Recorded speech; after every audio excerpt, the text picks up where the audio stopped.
जया एकादशी व्रत कथा। स्वर्गलोक में एक बार इंद्र की सभा में भव्य उत्सव का आयोजन हो रहा था। देवता, ऋषि मुनि और गंधर्व इस दिव्य आयोजन में सम्मिलित थे। पूरे सभागार में संगीत और नृत्य की मधुर लहरियां गूंज रही थीं। गंधर्व कन्याएं और गंधर्व बड़े उल्लास के साथ नृत्य और गायन कर रहे थे। उन्हीं में से एक थी रूपवती पुष्यवती, जिसकी मोहक नृत्य मुद्राएं सबका मन मोह रही थीं। वहीं गंधर्व माल्यवान अपनी सुरीली वाणी से सभा को मंत्रमुग्ध कर रहा था। इसी बीच एक अनहोनी घट गई।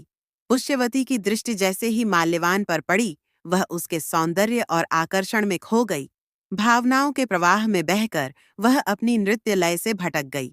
उधर माल्यवान भी उसकी सौंदर्य छटा में ऐसा खोया कि उसका गायन बेसुरे स्वरों में बदल गया। यह दृश्य देख इंद्र सहित समस्त सभा विस्मित रह गई। इंद्रदेव के क्रोध की ज्वाला भड़क उठी और उन्होंने दोनों को तुरंत सभा से निष्कासित कर दिया। उनके कठोर वचन गूंजे, तुम दोनों अपने कर्तव्य से विमुख हो गए।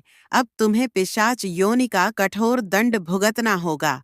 श्राप के प्रभाव से माल्यवान और पुष्यवती स्वर्ग से गिरकर प्रेत योनि में चले गए। वहां उनका जीवन अत्यंत कष्टदायक था। भूख, प्यास और पीड़ा उनके स्थायी साथी बन गए। इस यातनापूर्ण अवस्था में एक दिन ऐसा आया जब माघ मास के शुक्ल पक्ष की जया एकादशी आई। संयोग से उस दिन उन्होंने अन्न का सेवन नहीं किया और केवल फलाहार किया।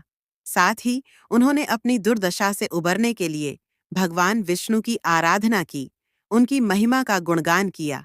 उनकी श्रद्धा और भक्ति से प्रसन्न होकर स्वयं श्रीहरि प्रकट हुए और बोले, तुम दोनों ने अज्ञानवश भले ही अपना कर्तव्य भंग किया, लेकिन मेरी भक्ति से अब तुम मुक्त हो जाओगे। जया एकादशी के पुण्य प्रभाव से तुम्हारी प्रेत योनि समाप्त होती है। भगवान विष्णु के आशीर्वाद से दोनों को पुनः सुंदर दिव्य शरीर प्राप्त हुआ और वे स्वर्गलोक लौट आए। जब वे इंद्र की सभा में पहुंचे तो इंद्र चकित रह गए।